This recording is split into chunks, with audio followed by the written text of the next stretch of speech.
যারা তোমাকে আঘাত করেছে তাদের হেসে বুঝিয়ে দাও তুমি দুর্বল নও, বরং তুমি সেই ব্যক্তি যে আঘাত পেলে আরও শক্ত হও।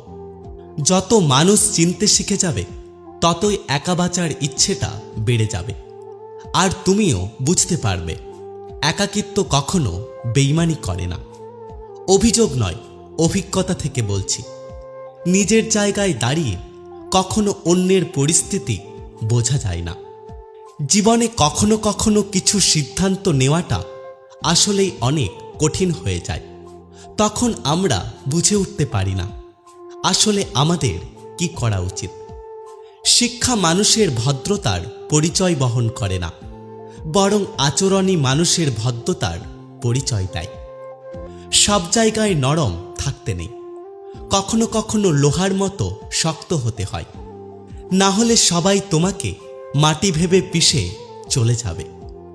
গাছের কাঁটার থেকে যেমন মাছের কাঁটা বেশি ভয়ঙ্কর, তেমনি বাইরের মানুষের থেকে আপন মানুষের হিংসা বেশি ভয়ঙ্কর। যার অন্তর যেমন, তার অন্তরে অন্য মানুষের নিয়ে ধারণাটাও তেমনই হয়। মানুষ যখন অনেক মানুষ পেয়ে যায় তখন তারা পুরাতন মানুষগুলোকে ভুলে যেতে শুরু করে। সন্তানকে ততটা শিক্ষায় শিক্ষিত করুন যাতে আপনার অসুস্থ অবস্থায় ডাক্তার নিয়ে আসে, উকিল নয়। জীবনে খারাপ সময় আসা অনেক ভালো, কারণ খারাপ সময় না এলে কখনো বেঈমান মানুষগুলোকে বোঝা যায় না। একটা কথা কি জানো তো, মেনে নিতে পারলেই তুমি ভালো, আর না মানতে পারলে তুমি সবার কাছে খারাপ।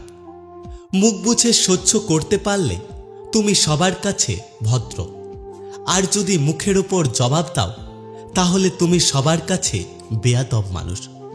শুনতে খারাপ লাগলেও এই কথাগুলো আমাদের জীবনের চরম সত্য।